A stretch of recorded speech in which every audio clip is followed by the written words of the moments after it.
Have you ever wondered what truly drives you in your career? Maybe beyond just a paycheck. What if you could find a guiding North Star that sort of illuminates every professional decision leading you toward, well, genuine fulfillment? Welcome to the deep dive. Today, we're embarking on quite an insightful journey. We're digging into material from Dr. Joseph H.Schuessler's book, Launching Your Tech Career, a professional development guide for MIS, CIS, and IT graduates. Our mission for this deep dive, it's really to unpack how understanding your personal mission can fundamentally reshape your career path, especially, within the incredibly dynamic tech sector. And we'll even explore how this very concept can be your compass if you're perhaps thinking about the entrepreneurial path. It's so true. In a world that's just brimming with information and frankly an almost overwhelming number of career options, this kind of clarity isn't just nice to have. As Schuessler illustrates, it's actually essential for both sustained personal growth and real, tangible professional success. It helps you cut through all that noise and focus your energy where it counts. Absolutely. And hey, if you find these insights valuable as you navigate your own professional journey, please maybe share this deep dive with a classmate or a colleague. And of course, consider following us for more practical insights like these. Okay, so let's unpack this core idea then. A personal mission. It sounds pretty significant, but what does Schuessler actually clarify it to be? Is it more than just like a simple goal? Yeah, what's really fascinating here is how Schuessler frames it.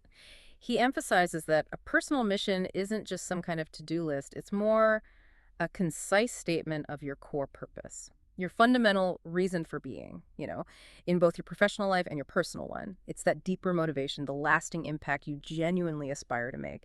It's really the why behind everything you do. And why does having this kind of purpose matter so much? We hear about purpose a lot, but Schuessler goes deeper into its actual impact, right? He really does. And what often gets overlooked, I think, is that purpose isn't just about feeling good. It actively recalibrates how you respond when things get tough. People with a clear sense of purpose, they're not only more motivated and focused, but they're also remarkably resilient when challenges pop up. They tend to see obstacles as data, not demoralizing roadblocks. And this isn't just an individual thing either. Organizations are catching on. LinkedIn notes this increasing trend where employees are actively seeking more meaning and purpose in their work. Even the Business Roundtable, the group of top CEOs, they now explicitly state that a business's purpose includes benefiting customers, employees, communities, not just shareholders. That's a pretty big shift, reflecting this whole push for deeper meaning. Right, so it seems like everyone's realizing that a clear mission drives both performance and fulfillment. That makes sense. But just to make sure we're all on the same page here, Schuessler clarifies some key terms, drawing from places like Harvard Business Review. What's the distinction he makes between, say, values, passion, and purpose? He lays it out quite clearly. Your values, those are your non-negotiable foundation. The core principles you just won't compromise on, like integrity or maybe continuous learning. Passion is what genuinely excites and energizes you, stuff you love doing. And purpose, that's your deeper reason for existence, that profound contribution you feel you're here to make. Your personal mission, then, is essentially how you articulate that deeper purpose. So, for instance, in tech, your mission might be something like to use technology to innovate and really improve people's lives, or maybe to build robust digital defenses, protecting people and organizations from cyber threats. It brings this powerful coherence, between your professional goals and your personal values, and that leads to a much greater sense of fulfillment, ultimately. That sense of direction, that North Star, it sounds incredibly powerful. But how do you actually find it? Schuessler suggests it starts with self-reflection.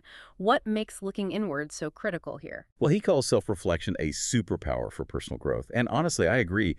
It's that deliberate process, looking inward to understand your own thoughts, feelings, motivations, really getting to know your authentic self.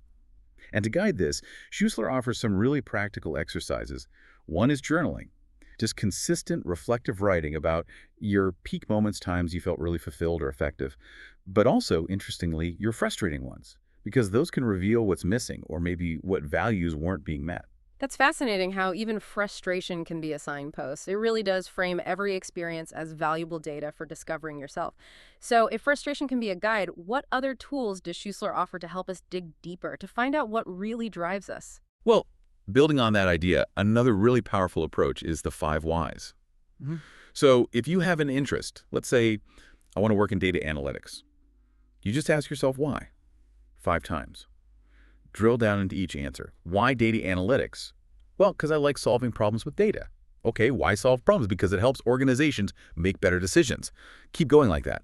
You'll often uncover the underlying values or core motivations driving that first interest. It's surprisingly effective. That's a fantastic way to peel back the layers, isn't it? Get beneath the surface. Any other techniques he suggests? Oh, absolutely. There's visualize your future.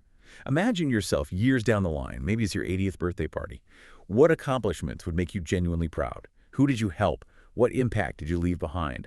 It really helps clarify the legacy you aspire to, which directly feeds into your mission. Another great one is peak experience mapping. Think of, say, 5 to 10 times you felt totally in the zone. Deeply happy, super effective. What values were being honored in those moments? What skills were you using, almost without thinking? The patterns you see across these peak moments, they strongly point to your core passions and strengths. I can definitely see how that would immediately highlight what genuinely energizes you. Makes sense. And is there one more? Yep. Lastly, identify admired figures. Pick 2 or 3 people you really admire. Could be personal mentors, famous innovators, anyone. What specific qualities or achievements do you admire in them? Because what you admire in others often mirrors what you value and aspire to yourself. Like, if you admire a tech founder who used AI to tackle a social issue, well, maybe innovation and social impact are part of your mission too. Wow. Okay, so this process sounds pretty thorough.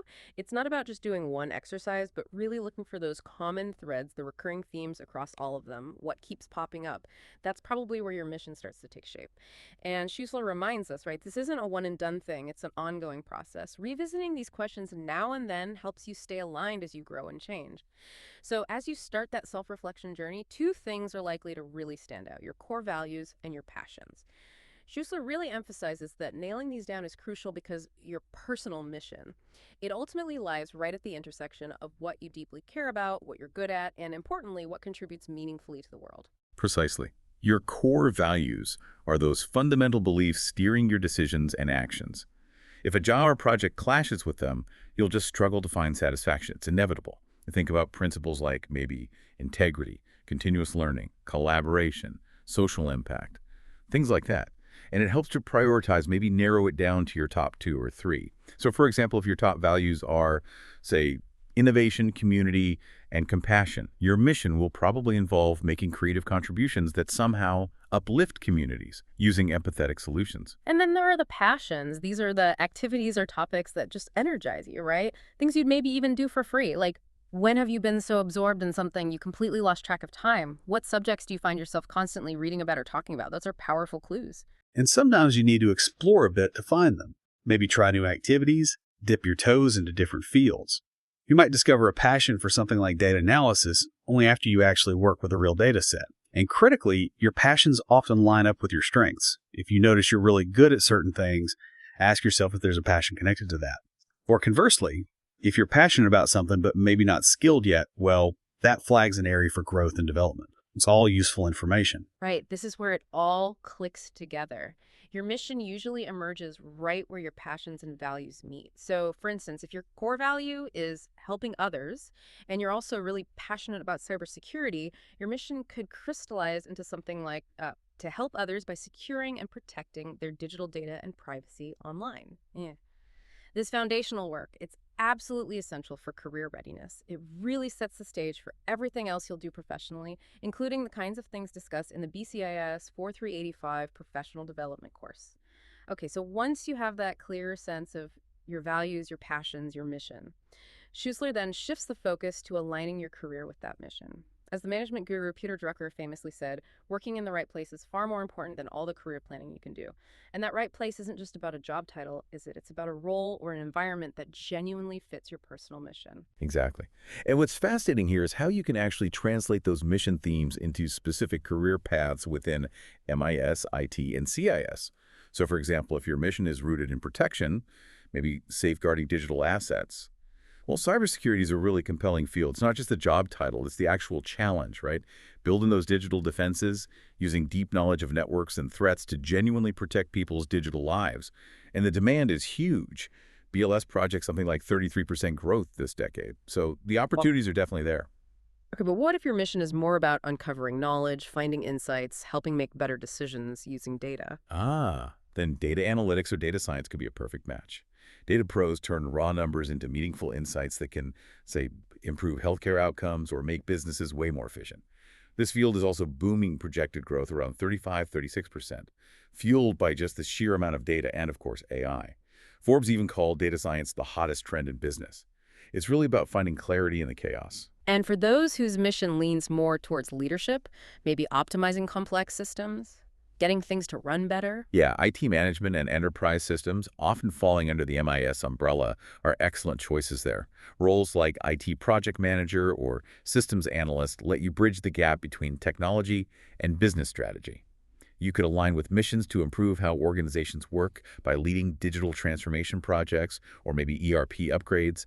It's about optimizing the very backbone of how businesses function. Makes sense. And if your mission is all about pure innovation and creation, building the tools that shape our world. Then software development and engineering are natural fits. This can range from creating consumer apps to building massive enterprise software. The key, I think, is finding the domain that really excites you. Is it healthcare tech, educational platforms, maybe environmental sustainability software, developing solutions for clean energy? The possibilities are vast. And what about the cutting edge, for those driven by what's next? Right, for those who need to be right at the frontier, emerging tech fields like AI, machine learning, blockchain, IoT, cloud computing, these offer roles that are constantly pushing boundaries. If your passion is nonstop learning and breaking new ground, a mission to, say, push the boundaries of technology for good could find a home here. These often involve really complex problem-solving, algorithm design, architecture, a unique mix of deep technical challenge and impactful application. It's also really crucial to keep an eye on industry trends, isn't it? Like reading trade publications, TechCrunch, Wired, Gartner reports can spark ideas on how to fulfill your mission in new ways. For instance, a report might highlight a need for experts in AI trust and security, which could align perfectly if your mission involves ethical tech. Staying informed helps you spot those mission-aligned opportunities early. Absolutely. And it's not just the job title or the tech domain either. It's equally, maybe even more, about the work environment and the company culture. You need to find a company that genuinely cares about what you value, not just one using its mission statement as, a marketing gimmick. So research an organization's real mission and values. Ask about culture during interviews. If a company's mission truly resonates with yours, you're going to feel way more connected and motivated day to day. And here's where it gets really interesting. Aligning your career with your mission doesn't always mean finding an existing job slot. Sometimes it might mean creating your own opportunity through entrepreneurship. If you've got that entrepreneurial spark and your mission involves solving a problem that current companies aren't really addressing well, starting your own business could be the most direct route to fulfilling that personal mission. I mean, think about it. Many great tech entrepreneurs started with this powerful personal vision, and their businesses became the main way they pursued that mission. Okay, so we've covered a lot: introspection, exploration, defining your mission, seeing how it connects to careers. Now, Schuessler really pushes us into action, setting concrete goals and making plans to turn that mission-aligned vision into reality. And this brings us right to the core of understanding entrepreneurship, which honestly is incredibly valuable for all IT professionals, even if starting a business isn't on your immediate radar. Exactly. What's fascinating here is how we translate that internal vision into an actual external career roadmap. So if you've identified a target role or field that clicks with your mission, the next question is, okay, what specific steps do I need to take to get there? For example, if your mission is, say, improving patient outcomes with data, and your goal is to become a data scientist in healthcare, you'll need to set SMART goals. Specific, measurable, achievable, relevant, and time-bound. This might mean getting specific certifications, building a portfolio with healthcare data projects, actively networking with people in health tech. Each of those becomes a concrete, trackable step on your path. And that naturally leads us into the exciting, but let's be real, also challenging world of entrepreneurship. Even if launching a startup isn't the goal for everyone, thinking like an entrepreneur, that mindset offers incredibly valuable skills for any tech career. Oh, absolutely. The opportunities of entrepreneurship are really compelling. You get to create something that's 100% aligned with your vision. Your business mission can perfectly mirror your personal one. You can make a tangible, direct impact. Plus, there's the independence, being your own boss, and the potential for significant financial rewards. If you spot an unmet need that really resonates with your mission, starting a business to tackle it can be profoundly fulfilling. But as Schuessler rightly emphasizes, you absolutely have to go in with your eyes wide open. Entrepreneurship is also incredibly challenging and risky. That's the crucial counterbalance, isn't it? The challenges are significant. You're suddenly responsible for everything: product development, funding, finding customers, legal stuff, all of it. You have to be ready for long hours, uncertainty. Founders often underestimate the sheer time, resources, and energy required. And the failure stats are sobering. A huge reason startups fail, something like 42%, is simply no market need. People didn't actually want what they built, or poor financial management is another big one. But knowing these pitfalls up front, that allows you to prepare for those strategically. It's not about being scared off, it's about being smart. Right. So if you do decide to go the entrepreneurial route, Schuessler outlines some fundamental steps that are pretty vital for success. It's almost like a blueprint for building your mission into an actual venture. Okay, step one. Identify a problem and refine your business idea. This means really falling in love with the problem, not just your cool solution idea. Find a real pain point or a gap in the market. Like maybe you notice small businesses lack affordable, tailored cybersecurity. Your idea becomes the solution to that pain. And Schuessler stresses market research here. You absolutely have to validate that the problem is real and people would pay for a solution. Avoid becoming part of that no market needs statistic. Talk to potential customers early and often. Then, step two, develop a unique value proposition and a sustainable business model. What makes your solution different or better than what's already out there? That's your unique value prop. And crucially, how will you actually make money? Subscription, freemium, consulting. Choosing the right model is vital for serving customers and staying afloat long term. This is about defining how your mission translates into a viable business. Got it. After that comes step three. Write a business plan. And this isn't just some document to stick in a drawer, it's your strategic roadmap. It forces you to think through everything: market analysis, operations, financial projections. Research actually shows that entrepreneurs with formal plans, they're more likely to succeed, and their companies tend to grow faster. It's especially critical if you need funding, but also just for yourself, to avoid common mistakes like underestimating costs or being too optimistic about early sales. Helps keep you grounded. Exactly. Next up, step four, legal and logistical setup. This is the practical stuff.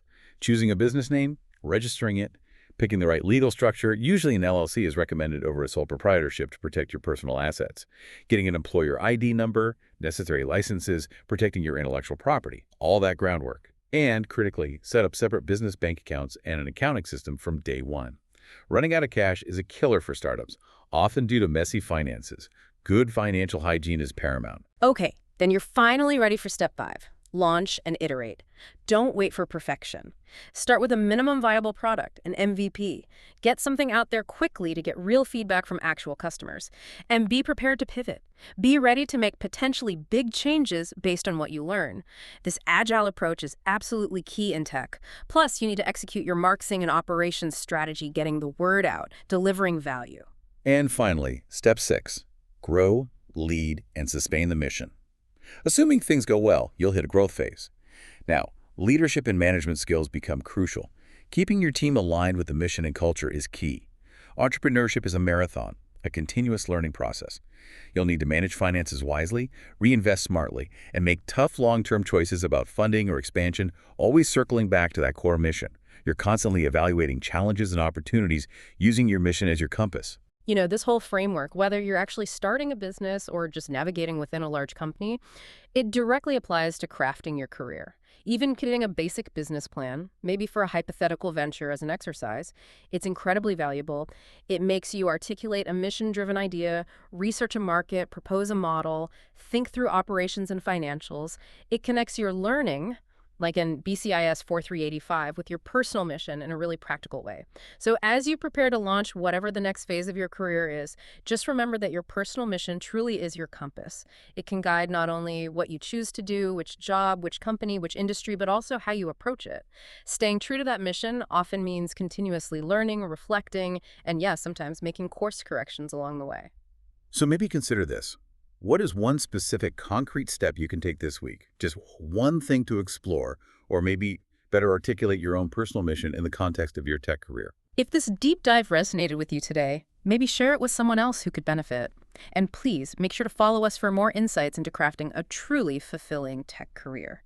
Remember, your career is a journey, and every step you take today builds the future you imagine. Keep learning, keep growing, and go make it happen.